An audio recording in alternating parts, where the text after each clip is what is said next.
nothing, okay. Somebody move, somebody second. Material and Piri. Oh, sorry. Public forum, nobody's booked to come in today, so. For somebody? Sorry, I beg your pardon. Just an apology from Puraki for lateness. You are right. He is at the Tangi, but he wants to try and be here around 11, but he might have to go again after that. But he just wanted to apologise for lateness, but he looks forward to being here. Thank you for that. Item number 3, acceptance of late items. Any late items? Nil.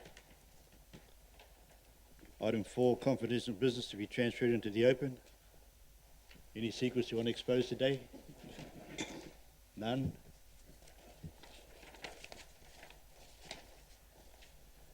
Change to the order of business. Item 5. Anybody want to change the order? Thank you. Item 6, confirmation of the minutes. You've all had the minutes. You've had an opportunity to read them, discuss them with yourself. So we'll call for the confirmation of those minutes. And any corrections? Moved by Materia, seconded by Deputy Mayor Tina Salisbury. Thank you.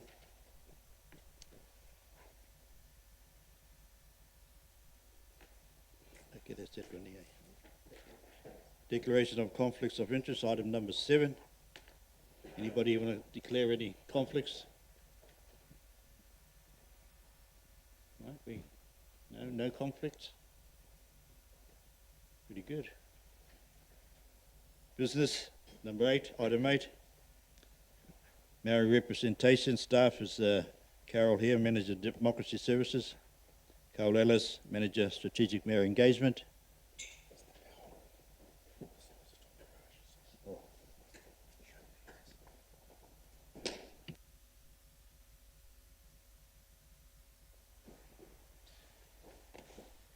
Hola, morena tātou, tēnei te mihi atu ki a tātou tēnei wā, kia koe hui, kei te tautoko o mihi i te whakatūwheratanga o tēnei hui, nō reira tēnei te mihi atu ki a koe hoki, te rangatiro o Ngaitiahi, me Ngāti Ranginui, tēnei te mihi. Kia tātou i tae mai ki te ngaio mo te whakatūwhera o tērā pau, tēnei te mihi atu ki a koutou hoki, kia ora anō. Just acknowledging the mihi that you've done there, hui kākou. Thank you for paving the way for our hui today. And also just to acknowledge those of us that made it up to Te Ngaio this morning to unveil a pou and a stone up there, a memorial stone for the trenches that were unearthed in the works that NZTA were doing at the time. So it was awesome to be up there, and I've got a bit of a video on the carvers' explanations of the pou that they did. It was carved by Pohe Lutenberger. Some of you all know Pohe, and it was quite good to have him there explaining what it was all about. So really awesome, good occasion. Always a little bit sad, you know, because you're looking at some archaeology here in Tauranga that we actually lost because the way we did things previously was to bowl on through and not really worry too much about it. So it's a little bit sad there. But I think Pohe captured it beautifully in terms of both the battles that happened up there between different hapu, and he explains that part of it is a musket buried back into the land to really bury that hatchet and move on together. So I thought it was a good start to the day. So thank you to those who made it along to that. Talking about Māori representation today here with my colleague Coral. So thank you, Coral, for joining me here. Just in introducing the report and to for the minutes, really just to record how we've landed here today, was that this was presented to you at an earlier meeting, the report itself, and at the end of the day, Tangata Whenua needed some time to go and consult with hapu communities in the wider Rangapu about where they stood on some of the opportunities around Māori representation. And there was a good Rangapu meeting, well attended. I think it was full attendance on the day, held up here at the terrace room at Bay Court. and there was a lot of clarity found there together with the rangapu, which I'm sure we'll hear about a bit later on today. At the end of the day, this report is presented to you with options around Māori representation. The first part of it does talk about the opportunity to afford voting rights to tangata whenua members who are on the committees. So we'll look forward to discussion on that. Pretty straightforward. Definitely the opportunity is to reflect the opportunity for Māori to be right at the decision-making table. There's been a lot of value expressed with the calibre of the candidates that have been put forward to support the city in its decision-making at that table. And I've had a bit of time now for both the councillors and council staff as well as tangata whenua to sort of see how that all works together. So you guys can talk about that a little bit later on. And then other than that, we also have quite a bit of information in here about Māori wards. So the opportunity to put forward Māori wards or make a recommendation from this committee to council to consider that decision. And Carol's actually got a presentation here to work through some of the intricacies around that. I understand that mana whenua have a position on Māori wards that they'll speak to during the course of this. But we'll get Coral to work her way through her presentation here just to give the background information on the mechanics of Māori wards and what that means for council. Kia ora tātou. I won't take too long because I know that some of you have been through this process a number of times, but I just thought I'd just set the scene a little bit. I suppose just some highlights really from the report, but so the representation review, Māori wards are the first piece of that review. It must be done every 6 years, and our current arrangements, as you're aware, are 10 councillors, a mayor and 10 councillors, 4 elected at large, so that means at large it means that everybody across the district votes, and then you have 6 councillors elected from 3 wards, and they're split up there. You can see those boundaries coloured there, and then one of the other decisions that we've got to decide, or the council will decide through the rep review, is whether you have community boards or not. So wards. So the representation review is done under the Local Electoral Act 2001, and there's 3 main things that the council has to look at: the communities of interest, effective representation and fair representation. So I'll just very quickly take you through some of those concepts. Communities of interest need to be identified, and they have a number of different sort of, it's not an exact science, it's more a sort of perception about where people feel a sense of community and belonging. They also talk about, so it's a kind of perception thing. Then there's the sort of access to daily goods and services. So it's this kind of functional relationship. Where do people go to school? Where do they go to shop? Where do they work? That type of thing. And then there's physical and topographical features like rivers and obviously the harbour that are natural kind of boundaries. And these can change over time. The idea of effective representation is that the decisions that you make have to be basically, the number of elected members that you have, whether they're elected from wards at large or a mix, and their ward names and boundaries, and whether or not you establish community boards. At the moment we don't have community boards. There's probably about 40% of councils, I think, something like that, have community boards. Western Bay, for example, have 5, but they're not over the whole of the district. So, and it can change over time as well. Then there's the idea of fair representation, and it's about, they call it population equity, and there's a plus or minus 10% rule, which you'll come across quite a bit. But basically that means that all the councillors around the table should generally represent the same number of people. So you don't have someone who represents 200 and someone who represents 20,000 or something. It's got to be within a plus or minus 10%. And we're just going to check whether our current ward systems comply. If you don't meet that population plus or minus 10%. It's called a non-compliant proposal. It goes off to the Local Government Commission for their decision. And there's 3 local government commissioners. There they are. Brendan Duffy's the chair, Janine Anea and Sue Piper. They're usually elected members. I think Brendan Duffy is from Whenua District Council, and then and was the mayor there for a while. And Janine Anea, I think she was the mayor of Timaru for a while, and Sue Piper, again, I'm not quite sure, I think she was Wellington City Council. And they effectively can, they're the ones that make the final decisions if you have a non-compliant proposal or if people object or appeal your decision. So they have quite extensive powers. It's not, it's an unusual kind of system in that it's not just the council decision. It goes through a final process, and they can change anything they like on the decision there. And just a reminder that STV, single transferable vote, came in for last elections, and it's in for the next election. And there's, I think we discussed last time about talking about what that might mean for representation arrangements. So this is a slide really with a kind of time overview, and you can see at the top there that Māori ward decision is the first up. We've got kind of a time frame starting from now going through to April 2022.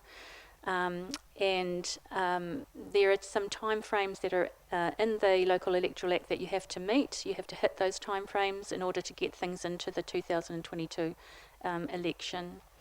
But just as a very broad, generally, that a poll would need to be a poll on Māori wards, either if it's resolved by the council to do it, or there's initiated by 5% of electors, that will need to be done and dusted by the end of May next year. And then the council basically has kind of an initial proposal that it goes out to, and then it talks about ask for feedback from the public, and then if there's any changes that they want to make as a result of submissions, they've got to change it in only in relation to submissions that they've received. Then there's a final proposal, and people can object to that if they maybe have liked the initial proposal and it got changed. And any people can appeal or object to it basically. And then by April in 2022, the Local Government Commission gives their determination. Yep. And then we have the election in October. So that's kind of the overall timeline. So I've got a lot of words on this, but basically it really just summarises what's in your report. So I just wanted to point out that the formula for establishing a Māori ward is set out in the Act. It has to kind of reflect the proportionality of populations, and it's not just based on Māori or general electors. There is some definitions in there, and I can, if I have any questions, I can read those out to you, but I just wanted to highlight that it's not just about electors. There's a wider set of information that they base that number on. According to the stats that we have at the moment, there's one Māori ward for Tauranga City, and Māori electors can vote obviously for the mayor, for a councillor in the Māori ward, for any councillors elected at large, and any community boards if those are ever established that are within the Māori ward. So it does have a little impact on some of the options available to the council if a Māori ward is established, and entirely at-large options, which means that all the councillors elected by everybody. You can't have that if you have a Māori ward. You've got to have at least one general ward in there. So there's the formula, and I won't go into it in too much detail, but that's basically what it talks about there. So you sort of plug in the numbers, and the numbers come from Stats New Zealand, and the Local Government Commission very kindly does these for us anyway and puts it on their website, so anyone can go in and look at those throughout the country. And I just thought I'd give you an example. If you had a status quo, which is this current one where we have 6 councillors elected from a ward system and 4 at large. If you still kept, the 4 councillors elected at large, you would then have 1 councillor elected from a Māori ward and 5 councillors from general wards. It can just be 1 ward, so it depends how you want to sort of split that up. And it'll say if you don't have any at-large councillors, you would have 1 councillor from a Māori ward and 9 councillors from 1 or more general wards. So it's just a couple of examples of potentially what options you might have available. So what happens now? The council can resolve to establish a Māori ward. It doesn't have to. That's an optional decision for it to make. Once it does that, it does need to give public notice, and that has to include information about a public poll that can be demanded to countermand the council resolution. You need 5% of electors, and then the council must hold a poll, and the council can also decide to hold its own poll. So I just very quickly, I know you've all read it and thought about this. So the option is to establish a Māori ward for the 2022 elections, and to do that, the council has to resolve by the 23rd of November. And it can also decide at the time whether to hold a poll. Then it gives its public notice, as we talked about, and it must do that by the 30th of November. And then the poll must be received, a valid demand for a poll must be received by the 21st of February next year, and then the poll must be held by the 21st of May, and it's binding for 2 election cycles. The results of the poll is binding. The other option, option 2 that I've put in your report, is that potentially you can the council could resolve to establish a poll in conjunction with the poll will be held with the 2022 elections, but to do that the council would need to resolve after the 23rd of November, and then the council would give notice of its decision, and the results of that poll, so it would be a poll that would be held on the same voting documents in 2022. So, and that result would be binding for the next 2 elections. And I've put pros and cons of that in your report. And then option 3 is no Māori wards. And I just thought I'd finish just by saying New Plymouth District Council this week resolved to establish a Māori ward. They had quite a lot of, yes, they had a lot of controversy, as you may be aware, in 2014 with their then Mayor Andrew Judd. There's some, there's interviews and things online. If you go online, you can hear what people have said. That is basically, they said that they didn't choose to do a community consultation. They just decided to make that decision. There was a number of options provided to the councillors in that report, but they went for, that was voted 12-2. And I think the Mayor voted against it only because he wanted to do community consultation beforehand. So it was an overwhelming majority of the councillors. And in the interviews that are given, they kind of did indicate that they think they will get a valid poll of 5% come through, and they're under no illusions that last time it was 83% for a Māori ward in 2014. But they said even if that happens, it would highlight the inadequacies in the legislation and potentially provide some more impetus to change the legislation. So I just thought I'd finish with that, and that's it. Thank you. Well, thank you very much for that presentation. Very clear and a lot to think about. And the time's pretty short, 4 months away into November. So anybody got any questions? I see a hand there, buddy, and then the Deputy Mayor, then Puhirake. Kia ora, buddy. Kia ora. Thank you, Coral. So I'm assuming that if we were talking about a community ward, we wouldn't have to go through this process. I'm not sure I quite understand the question. A community ward? So let's say we were establishing another ward here in Tauranga because of population growth or something similar to that. But in doing that, we wouldn't have to go through what's required for the establishment of a Māori ward. Is that right? Yeah, so as part of the representation review, the councillors can decide how many councillors they think is, it's back to that kind of efficient, representation, being effective and efficient with your representation. So you could decide to increase the number of councillors to, say, 11, and establish one Māori ward, and so you then would have 10 to potentially, I think fundamentally, Buddy, if your question is if there's other changes to wards and to numbers of councillors, does that have a poll option to it? As I understand it, no, it doesn't. The only poll option is with the Māori ward.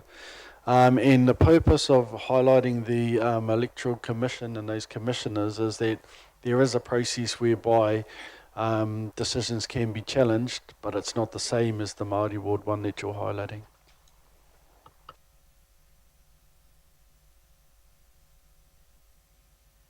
Yep. Coral, I just had a question around the date of the statistics. You said that it's based on the Māori population in the city. What is the date of those numbers?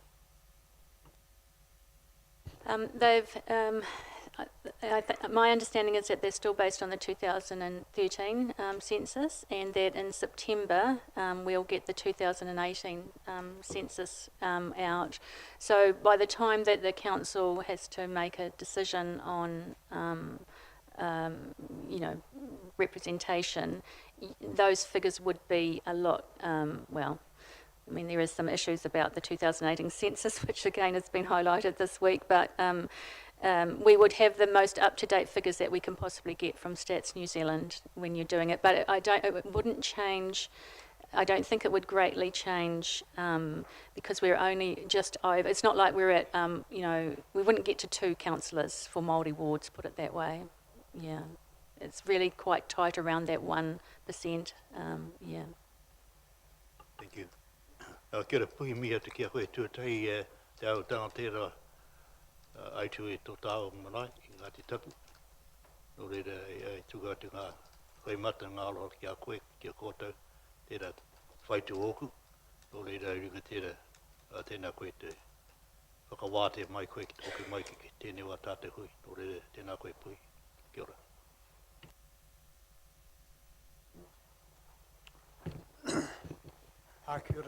Kia ora te me, e tuatahi kei te mihi atu ki a tātou katoa po tēnei, mō tēnei hui o te atanei, ka miha ake ki a koe i te whananga mō tō aroha, tō korero ki a hau, nō reira tēnā koe, and tēnā tātou katoa. So my apologies for late, and I was able to take a bit of time off from the proceedings. It is the nehu today at 11, however. Oh, sorry. So kei te pai tēnā. I'm glad that I'm able to come along, if but for a short time. However, I think one of my questions was answered about the number of seats to get Māori to get another, to say 2 seats rather than 1. And I am familiar with a lot of the technicalities of the legislation because personally I've been through this with other previous councils twice, believe you me. And it's a lot of that information, korero has stuck in my mind and it hasn't changed, okay? So, I'm not going to ask questions about that because I do understand all that korero you put up. It's just refreshed my memory and brought it all back to me. However, I do have a general question, a hypothetical one. If for some reason,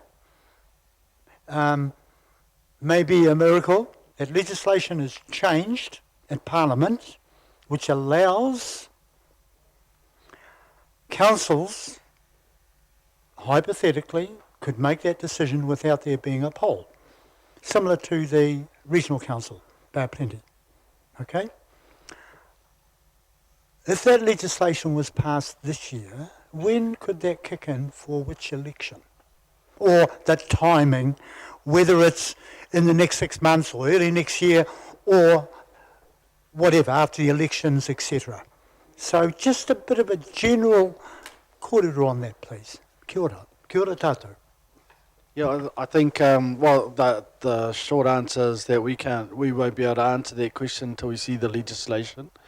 The likelihood of it moving that fast is extremely unlikely, and especially the previous attempt at that failed at the first reading, so it's unlikely that legislation will change in time for when this decision could be made, and if it did, then it would be easy enough to put information back in front of this table if need be. Secondary question, Mr. Chair. So follow up. So pretty much in this cycle of 6 years, right? Probably, given what you said, Carlo, in terms of timing of that, even that it would be unlikely, probably. Okay. Yeah, well, it'll just depend on the nature of the legislation. If some legislation was passed that changes the situation and allows councils to revisit their decision, then that would be the situation. Well, we don't know any of that. So really this is about what we know now. And certainly if there was any opportunity with changes of legislation, that would need to be put in front of you guys anyway. Councillor Clout. Then Kia ora Councillor Hughes. So, first, one comment and one question. On paragraph 32, Coral, you've actually got there that the Local Government Commission already has the information on the number of Māori wards based on the 2018 census figures. So that's obviously... My bad, sorry. No, that's sorry. So that's fine. So that is basically up to date and current. My question is, in terms of the costs of running a poll, in paragraph 43, we looked at the costs last year based on about $190,000 to $210,000. Now, if there was a referendum rather than a poll, would it be the same cost? Do you anticipate? And my second part of that question is, if a referendum or a poll is conducted in combination with a local government election, presumably it would then be cheaper than that. Have you got any information on that, please? Yeah, so it is a poll. I mean, people call it, different things, but it's that's what the word is in the legislation. But so it's cheaper if you run it in conjunction with obviously with your election, because it's only one bit on the paper, and the main cost is about postage and printing and all of that sort of stuff. And those costs we got from Warwick Lamp, who's our electoral officer, when we were looking at, just earlier this year actually, so they're quite up to date when we were looking at doing a referendum, yeah. Councillor Hughes. Is there hypothetically anything to stop a new geographical ward that circled all the Māori land in your area and make a ward that way?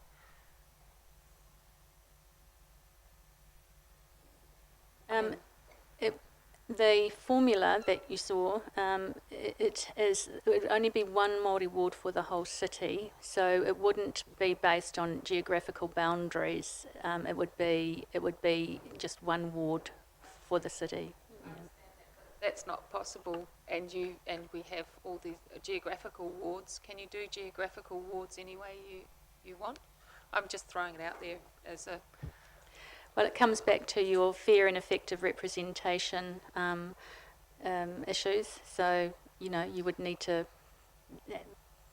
get a map and do your boundaries and see how that would work, and get it through the process.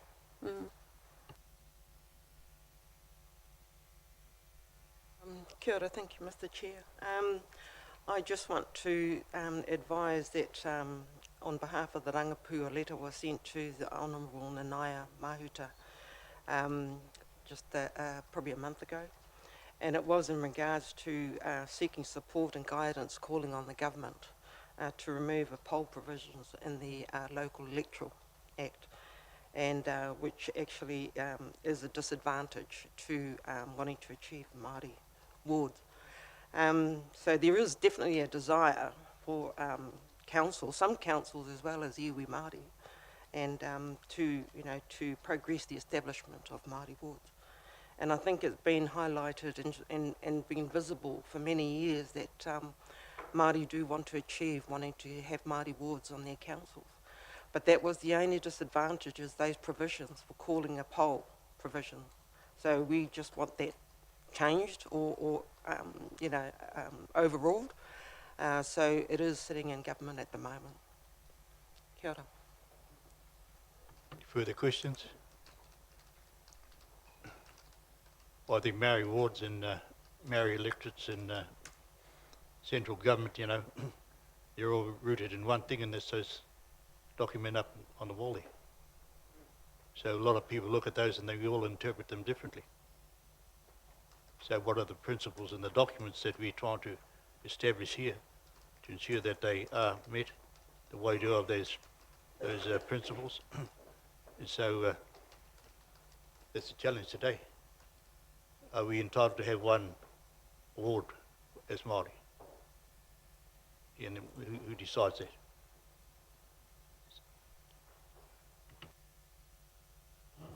Yeah, just a question. Would we be able to go out if we do, if council resolves to have a Māori ward? It's a bit of a cheeky question, but could we go out with a non-binding referendum alongside that resolution?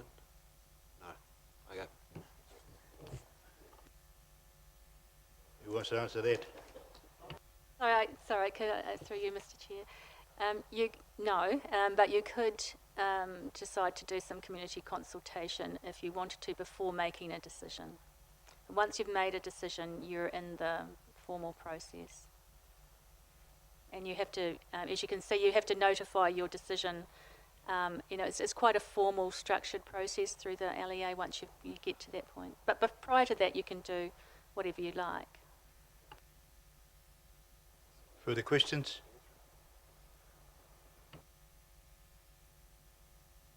I'm just wondering if the process of trying to establish a Māori ward then generates more Māori participating in the process of elections. Has there been any sort of, has that been shown in the past each time that has happened? Has it resulted in more participation, do you think?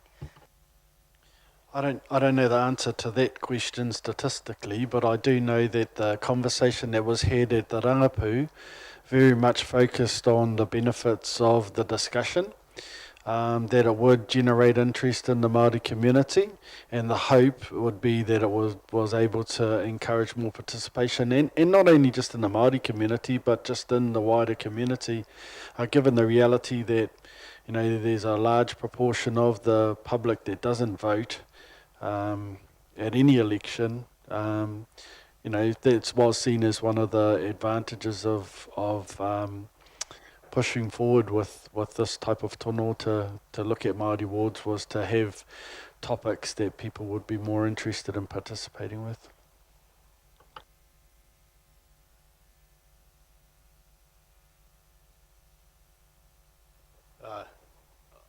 Mrs. Walker, then Mr. Ihaka. Morena koutou. Coral, thank you for the presentation and everyone's contribution to this. It starts stimulating some thoughts in regards to hypothetical and what we're talking about. But listening to the process, probably one of the biggest challenges for us is that poll. One of the things I'd like to explore, and I can hear the questions coming, in regards to the process of the poll, is the feedback from our community. But I also got to acknowledge the leadership within council. Is understanding is very similar to consultation that we have. It's about their participation and listening to our communities and what their views are. At the end of the day, the leadership still needs to make a good decision going forward of what comes from the poll, but even what needs to happen in regards to the growth and the development, but also honouring the treaty and partnership and what's best taking us forward. So hypothetically in thinking, and I'm going to take out the word of hypothetical, in practicality for us is a matter of doing the process, but actually standing to be leaders and making that good choice going forward. Coral, my question is, in regards to the poll, whatever that comes, whatever that eventuates, is it about the decision that's made following that to establish Māori wards? Understand that? I don't know if we did understand that question, sorry, Fire. Regardless of what the outcome of the poll is, the decision from the poll remains in the leadership of council.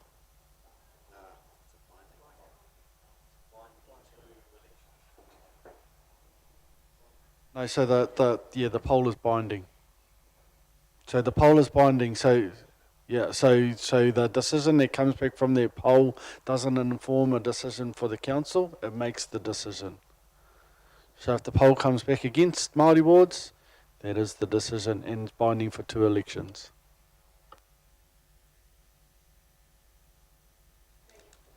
Any further questions?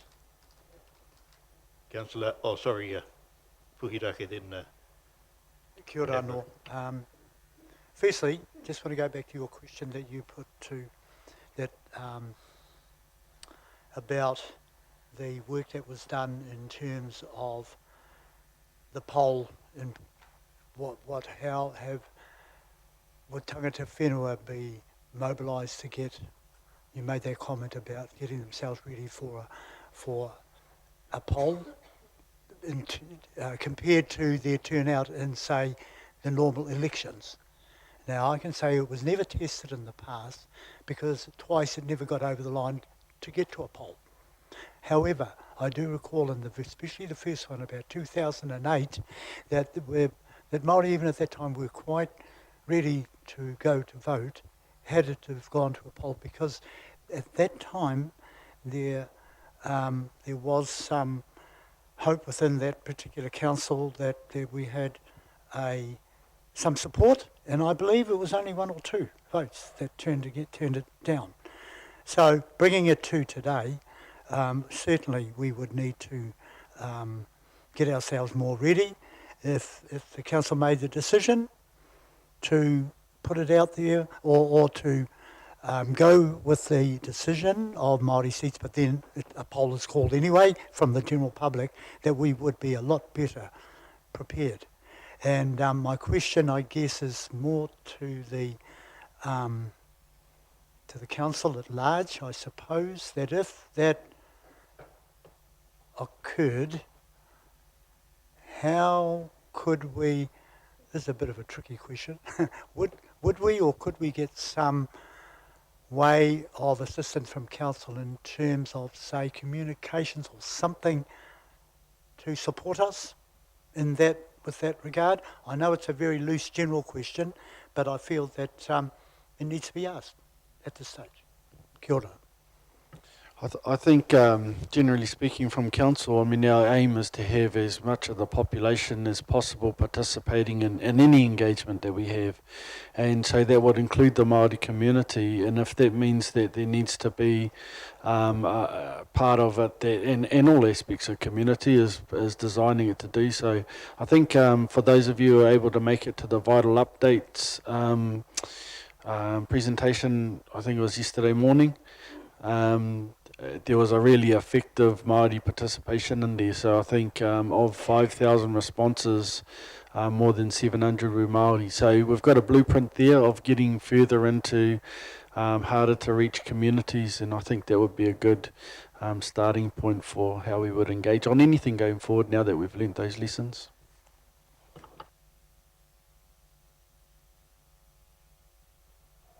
Did you have a Councillor Evra, your question? Yeah, it was just to confirm that every time Māori ward has been decided by council, every time a poll has been called, and every time that a poll has been called, it's been unsuccessful. Is that right? No, there's two councils, the Waikato, is it Waikato Regional? I'm just having a look here very quickly. Wairoa. Wairoa and Waikato, they went through with a decision. Wairoa took two times to go through. And the Regional Council, Waipuniti Regional Council, was through special legislation. But the overwhelming majority of other councils, I've given you some tables in there, it has been a no vote, although some have come reasonably close, like Whakatane was 45, 55, and there was a lot of campaigning going on, both sides of the yes and no. Can I just add, I think fundamentally what we're discussing here today is Māori representation. So there's a lot of questions about the polls and the outcomes of the polls. I think fundamentally the discussion here is, do you want to have Māori representation at the table? And then the mechanics are the mechanics after that. So I just want to make sure we stay on the question. Yeah, Mayor Tenby. Thank you, Chair. To me, Carlo's just hit the nail on the head. This is fundamentally what it's about. It's about representation of a group which is not represented at all on council as it currently stands. It is, in my view, as simple as that. Others will disagree with that, I know, but it is a very important constituency, as evidenced by, in fact, really, I would say there's not a day goes by when I'm not involved in something, somehow, that has an influence with mana whenua, and today's unveiling of the po whenua at Matapihi was a great example of that. And we are literally and figuratively unearthing things all the time, and the revetments, the trenches that were discovered on the main highway that was developed in 1957 ran straight across a very significant battle entrenchment, is testimony to that. And we've talked about at some length, well, we haven't, but I do talk about it at some length, the experience I had at Tauranga 3-4 weeks ago. It's pretty sad, Tauranga, to be honest. It's very significant historically, but and very significant as a battle site, and yet it's pretty sad. There's two po out there. One has fallen over because apparently it wasn't tantalised and it's just gone rotten and fallen over in the wind, which is interesting in and of itself. But more than that, there's people and cattle that wander over that battle site, a battle site of great historical significance, still with the entrenchments on the southern aspect of that site clearly visible. But I just think we can do better, and I think Carlo has hit the nail squarely on the head. It's all around representation of not just a key constituency, but it's mana whenua. So on that note, Chair, I'm happy to move this, if I can get a seconder.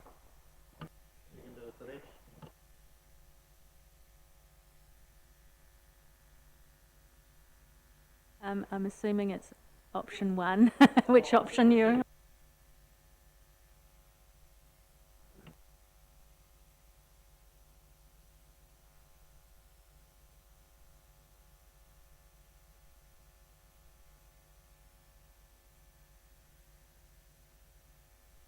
So B talks about the voting rights for tangata whenua reps, and then C recommendation is option 1.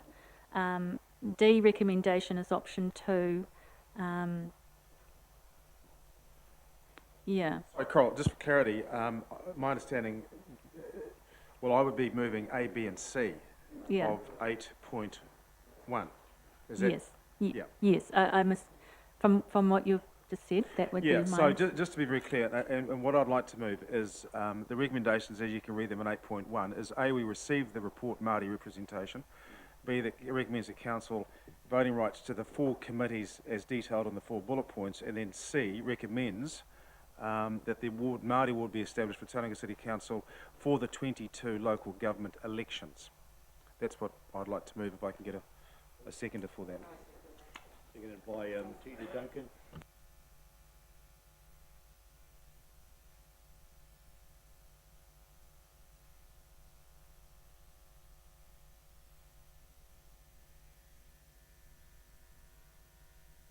As a mover, I'm happy to reserve. In fact, I've said it all. I think I said it before I moved the motion, really. I'll just be repeating it, so I don't need to speak. Thank you. Councillor Buddy Duncan, Buddy, and then Councillor Abro. Kelvin Kelly. Kia ora, thank you, Mr. Chair. I just want to speak strongly in support of those three being recommended for the council to consider. Thank you. Yeah, I think when it comes to the representatives from Tangata Whenua on the committees having voting rights, that makes good sense to me, because often, well, in nearly every case, they're more experienced and have the expertise in those fields that many of us around the table don't have, and they're selected and they've got qualifications. And I think that adds real value to the council process. And they are just subcommittees, so when that gets put up to council, council always has the final decision. So I see no real downside. I mean, you know, that's me speaking personally, but we'll have that debate with some of the other councillors, I'm sure. With the Māori ward, yeah, my view is, me personally, I think whatever the Rangapu want to do, that's what we should be putting forward, because this is inevitably going to be going to a poll. Us councillors already get material that's not even good enough for the wharepaku from people lobbying us against us already, you know. So there's a big underbelly that will rise up against a Māori ward. So this is going to be a difficult battle, but if you guys want to do that, then, yeah, like I said earlier, I'll argue with my councillors that that's something we should be doing. So happy to tautoko this. You're Pukiraki. Through you, Mr. Chair, I also wish to support the motion by the Mayor in terms of A, B and C for the reasons that he has stated, but also for me for the fact that I believe our relationship is going a lot stronger than it has in the past in terms of the previous times we've tried this, and therefore I think the time is right to strike now. And I believe that we have there is a more positive way and attitude that we could adopt in order to progress this. Kia ora. Kelvin. Kia ora. Can we please take this voting in parts when we come to vote, if you don't mind? So like Councillor Arbery, I don't see any issue at all in having voting rights for Tangata Whenua on our four main committees, and I would welcome that, and I think that the reps do a really good job and input well to those committees, and I think having voting rights would be appropriate. When it comes to C, I think we have to realise that there's only, on this table at the moment, there's 5 councillors out of 11, or councillors and mayor, out of 11, and I acknowledge we've got Councillor Hollis and Kitty in the room as well, which is fantastic. So kia ora, thanks guys for being here. And so I think it would be disingenuous to suggest that if we did vote for C, we know there's going to be a poll, as Councillor Arbery has said. And given that that poll would be a standalone poll, we are looking at around about $200,000 that would be expended on the poll. And I think without sort of predicting what the poll would be, it's a very high likelihood that it would actually overturn our decision collectively. So given that is likely to be the case, I would be very happy to have a poll in association with the 2022 local government elections. And then the cost of that poll is remarkably reduced. So that would be the reason why I'll be voting against C. Whilst I appreciate the overall view of this committee. I think it's important that there's a realism involved in this decision and that's why I'll be voting against C. Thank you. Kia ora. Councillor Cloud, anybody else want to make any contributions?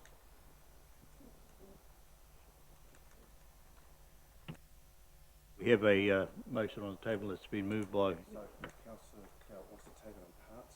Yeah, I know. Oh, okay. A, B.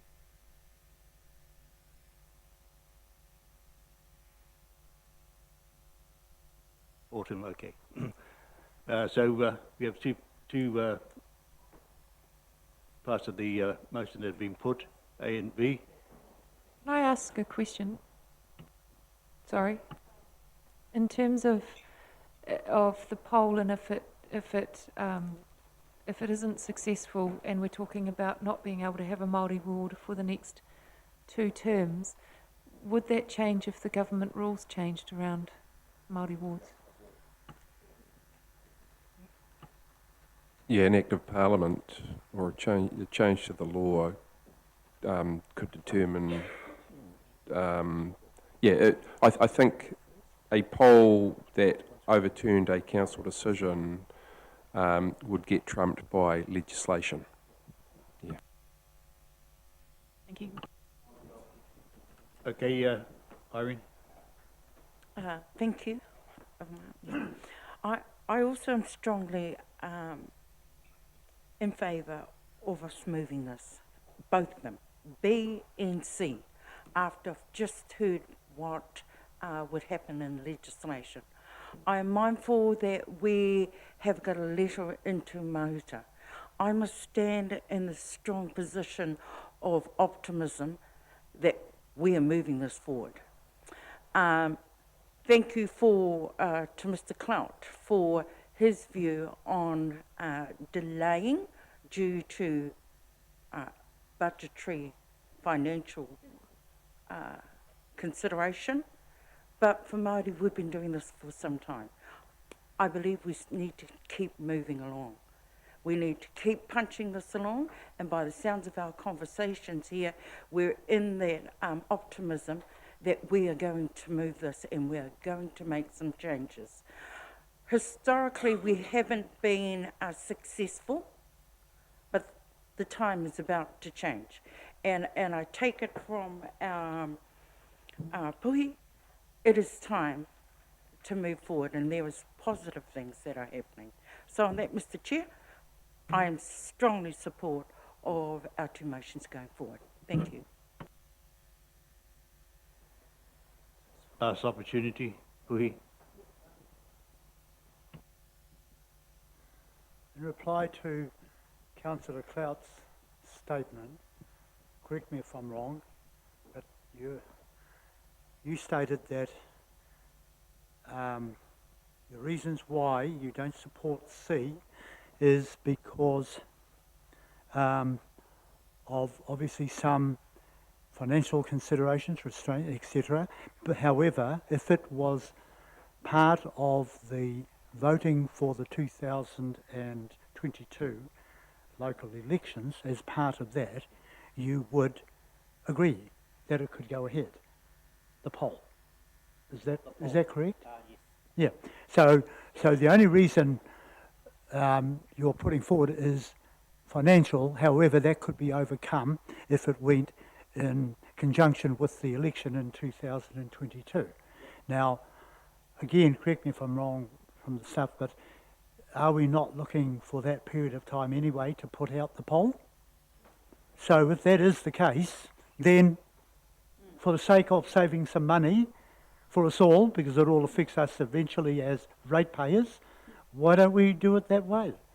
And then we could have a clear run through from this meeting in terms of a resolution moving forward.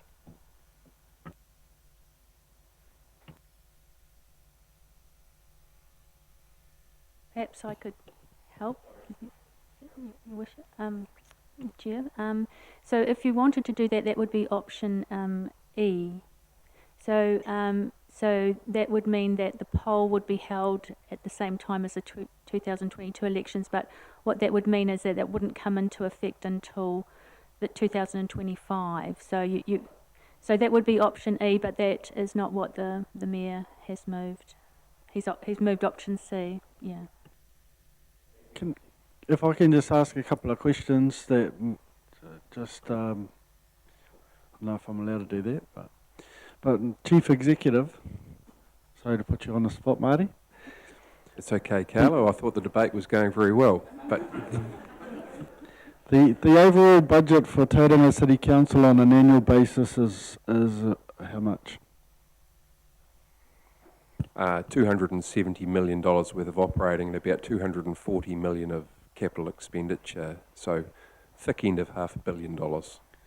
So I just want to make the point that the budget for which this city operates on is $500 million.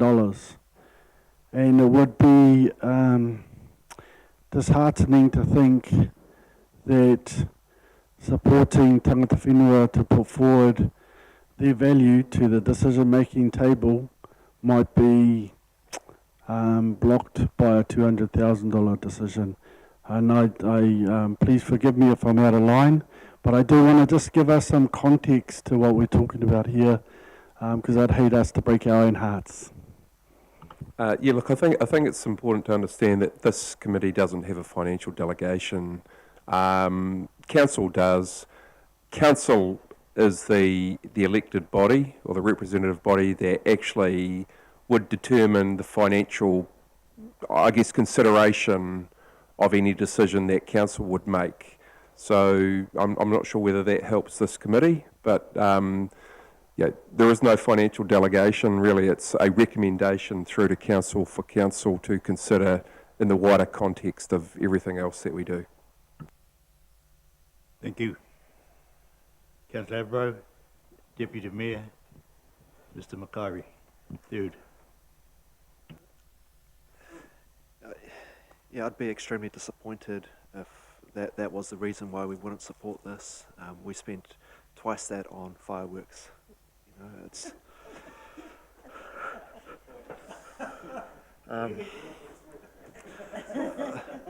I think there's things that people don't recognise in the city. One of my friends moved away from Tauranga because they felt like this place was racist, so they moved over to back to Te Aroha. So it's yeah, I think as from a Western background, we don't appreciate that. You know, people have been living here since 1350, and so you know, what's that? 650 years ago, Māori show up to Tauranga, sorry, and then a couple hundred years later, it gets colonised, and we run under a Western system. So we've got a situation where there hasn't been a Māori councillor at this table for more than 2 decades, and I think we have a chance to fix that. And I think $200,000 is a cheap price. So I have a question for Councillor Clout, and that's if the 200 grand wasn't on the table, would your decision be different? Am I allowed to answer that? Respond to that. Through the chair. Look, the reason that I'm sort of voting against C isn't just because of the $200,000. I guess I'm sitting here knowing that a large proportion of the population in Tauranga would not support this. And so, in many ways, I sort of feel I'm just voicing that concern. And secondly, I have not come to my own conclusion of my own personal view on this. And I'll tell you why, because fundamentally I have never really, I feel when it comes to central government and parliamentary Māori seats, I personally don't necessarily see that as being necessary right now in 2020. There was certainly a place for them years ago, but I'm not sure if they're necessary now.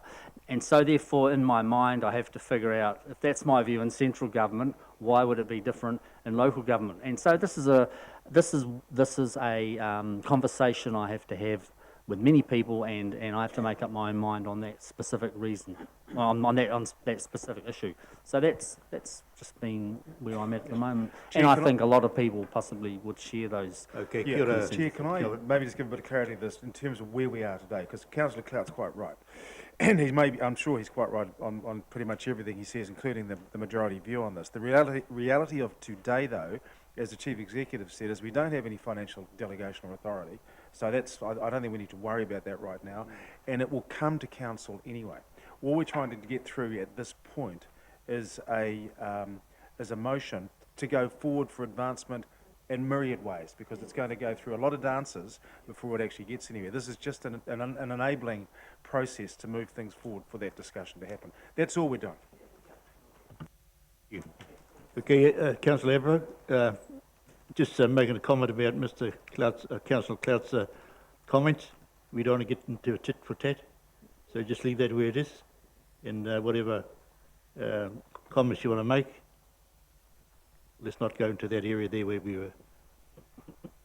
Deputy Mayor, Buddy Makari, you're number 4.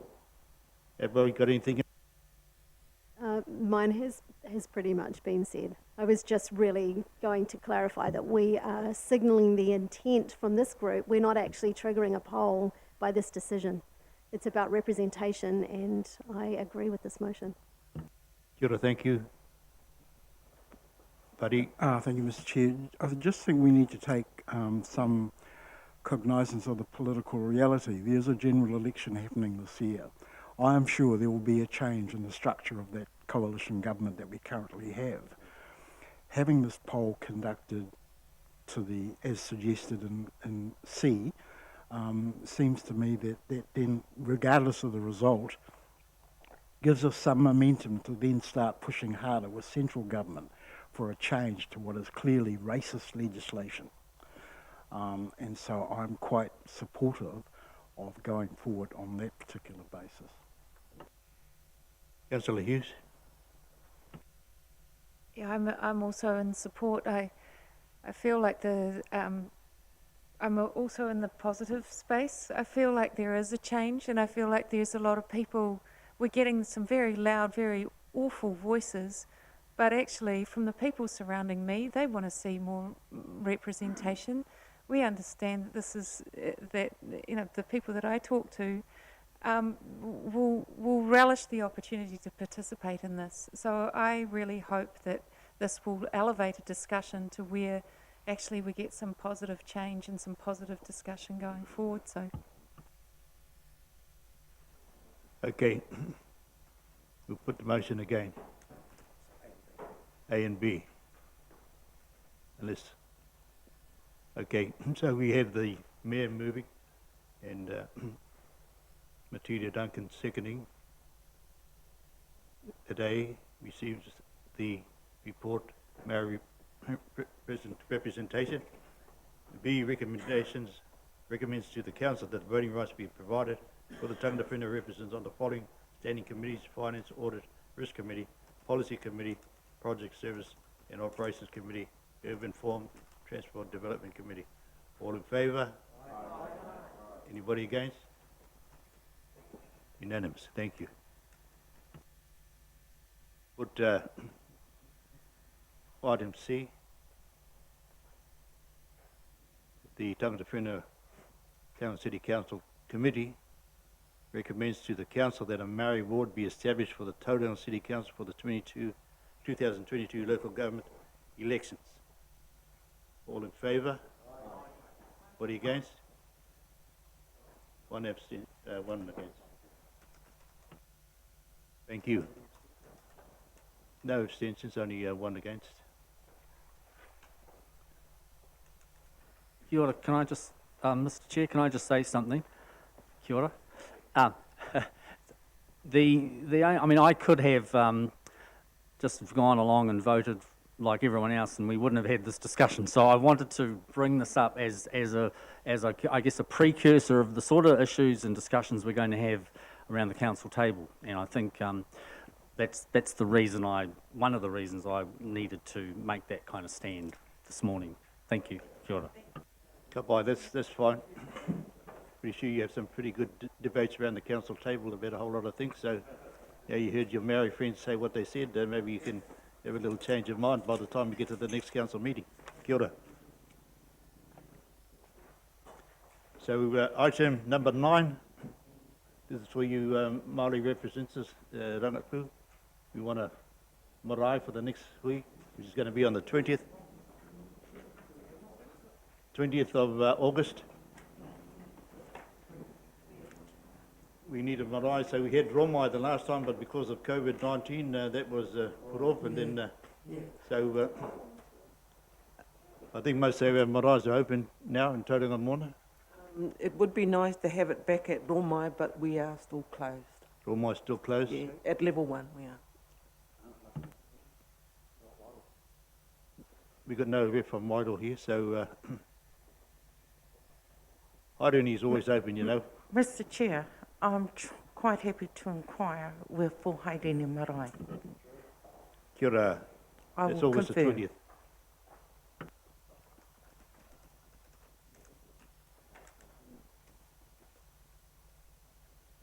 Okay, thank you, Irene.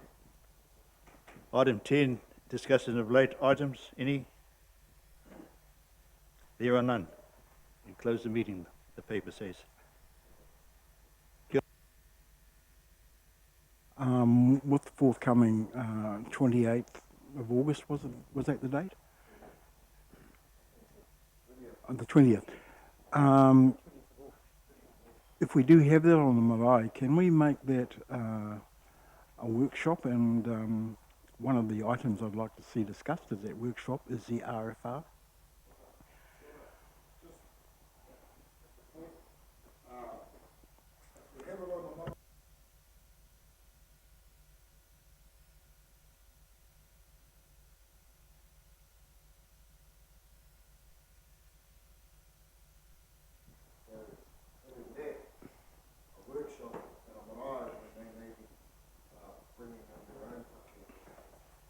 No, yeah, that's fine. We can set up an agenda, you know. So, of course, the marae hapu would have priority on the agenda.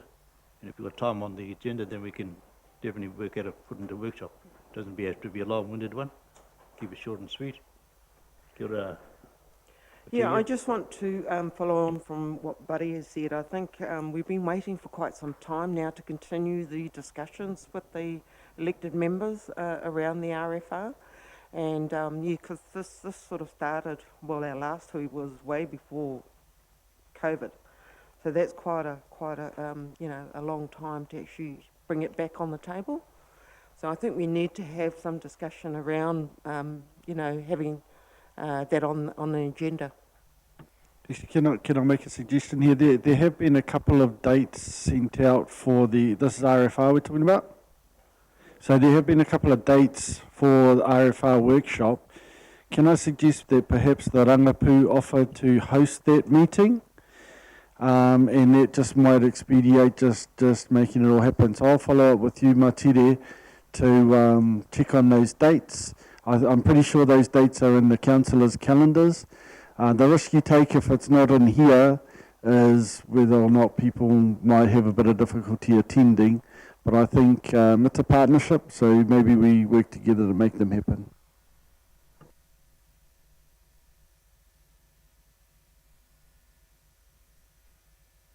What we find is when meetings are off-site tends to have more apologies, I guess, for travel and getting to places and back from places. It can be from a range of people, but in this case maybe councillors. So it's just more difficult because you're away from other meetings, that's all. Sorry to interrupt one more time, if I may. Maybe, and this is really something for Democracy Services, we should dedicate a bit more time to it, because there is the process of getting on to the marae, you know, as opposed to just walking in and getting stuck into the meeting as we do here. And maybe there's a bit of, so in other words, clearing diaries either side of it might assist in that process of enabling people to get here, and at the same time adhering to and respecting the protocols. So that would just be a recommendation in terms of timing for the for Coral and Robin and Raj and team. Okay, kia ora. We're a little bit ahead of time, and our Kai's not going to be here till 20 minutes. So we can spend a couple of minutes talking, 2 minutes, you know, sort of thing. Keep it. Who put their hand up? Irene, you put it up again. Just in regards to the booking at Haerini Marae, and thank you for those reminding that the kaupapa usually comes back to the haukainga. But because of the requests coming through from our chair, and from you, Matiri, as our chair, is that we will be flexible to be with that because Ngāi Tahi, although we have got a lot going on in the Ruhi, we have a good relationship moving forward, and we do meet regularly with Tauranga City Council. So I'm quite happy for that agenda to actually come through if that's what we're wanting to do. Kia ora. Yeah, I think that RFR issue is quite important for us as well. Down Hokore Street, there's a few homes that we're looking at, you know, so it's all part of the settlement deal. So it's good to maybe take the councils down there, see those houses and give them a little bit of the history of that area there. It's one of the more well-known streets in Tauranga, and named after one of Whiti's and relations, Hokore. I'm just talking about your famous street, Hokore Street, where your cousins live at Haerini. So yeah. So it'd be good about RFRs. Kia ora.